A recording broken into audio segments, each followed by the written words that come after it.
Ba za ki kwabcan ba kuma na ce ba za ki tsiran ba. Ni korona ce tawa kuma san ba za na canza ba dan ki ji. In har ba za ka canza ba ka sani dole za ka yi kokawa. Domin korona illa ce in ka kamu ba ka warkewa dan ka ji.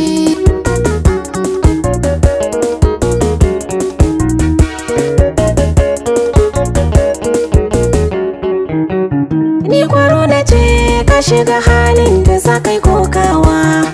Ai tun da ka shigo asibitin nan to ba ka komawa. Ka duba can kuma ka hangi nan gawawwaki an jerawa. Ka duba masu ɗaukar gawa aikinsu ba su hutawa. Kina nufin idan na shigo ni ma gawa zan yi komawa? Ina ganin abar soyayyar nan har ki samu warkewa dan ki ji. In zaka na zo duba ni kullum zarin kamalale. Kishin nake ji babana za ya fare min kulle. Na yi masa laifi ko magana ne yana yi min kyale. Ka ce da shi kana so na rashi na zaka mace lallai. Inda barbaran zamani za ka yi mar har ka yau zille. Baban mu bai da saukin kai, wai ko so kike amin talle har aji.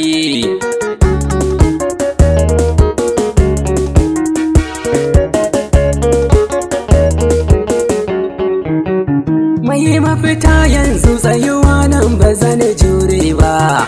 Idan ina ganin gawa hankali na ba za ya kwanta ba. Ai dole za su auna ka ka shigo nan ba bisa tsari ba.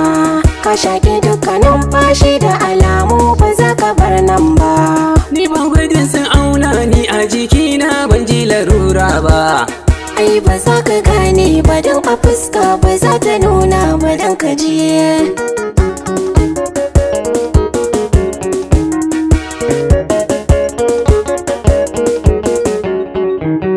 Kai ku zo ku ɗauke shi ku killace shi tun da ya kamu.